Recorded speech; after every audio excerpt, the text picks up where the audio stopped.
అందరికీ good morning. ఇవాళ నేను పొంగనాలు చేయబోతున్నానండి. పొంగనాలు ఇది మన దోసపిండి అండి. దోసపిండిలోకి నేను ఇవి చూపించలేకపోయాను, చెప్తాను కానీ మీకు. దీంట్లో ఉల్లిగడ్డలు, కొత్తిమీర, కొంచెం జీలకర్ర అండి. జీలకర్ర వేసేసి కొంచెం నలిపి వేసేసుకోవాలి. జీలకర్ర, కొంచెం కరివేపాకు, కొత్తిమీర అన్నీ కోసి మంచిగా వేసుకున్నానండి, కడిగేసి శుభ్రంగా. ఆనియన్స్, కొంచెం సాల్ట్ వేసుకొని, కొంచెము పచ్చిమిర్చి పేస్ట్ అండి కొద్దిగా వేసేసి అన్నీ మిక్స్ చేసేసి దోసపిండిలో. కానీ దోసపిండి కొంచెం గట్టిగా ఉండాలండి, కొంచెం నీళ్ళు ఉంటే రావు ఇవి.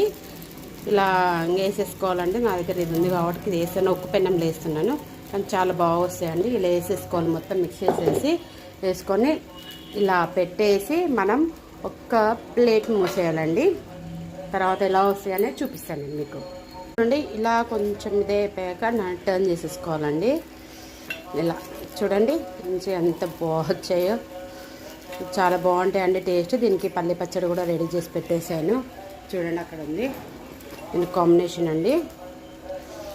పిల్లల స్నాక్స్ కోసం అని ఇలా చేసేసాను నేను. ఇలా స్నాక్స్ చాలా బాగుంటాయి, స్కూల్కి వెళ్ళి తిన్నా కానీ పిల్లలు. చూడండి, ఇలా లైట్ బ్రౌన్ కలర్లో వస్తే సరిపోతుందండి. మంచిగా చూడడానికి కూడా చాలా బాగుంటుంది. కొంచెం ఆయిల్ వేసుకోవాలండి. దీనికి పెద్ద ఆయిల్ కూడా ఎక్కువ పట్టదు. చూడండి ఇలా ఉన్నాయో. ఇలా అయిపోయినాయి కదా, మన ఇంకా కూడా టర్న్ చేసి చూపిస్తాం మీకు. చూడండి, ఇలా లైట్గా కాలిపోతే ఇంకా అయిపోయినట్టేనండి. మనం రెడీ టు సర్వ్ అనమాట. చూడండి,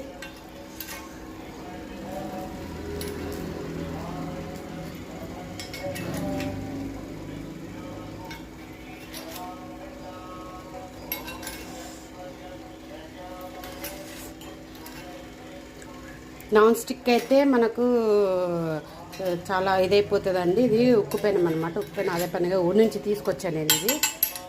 చూడండి, ప్లీజ్ మీకు ఈ టిప్ నచ్చే పాట అయితే చూడండి. ఇన్ని పొంగనాలు వచ్చాయో, చాలా బాగుంటాయండి. పచ్చడితో తినేస్తే ఇప్పుడు. చూడండి, ప్లీజ్ మీకు ఈ టిప్ నచ్చే పాట అయితే ప్లీజ్ లైక్ అండ్ సబ్స్క్రైబ్ అండి. అలాగే పిల్లలకి ఇవాళ స్నాక్స్ కోసం అనండి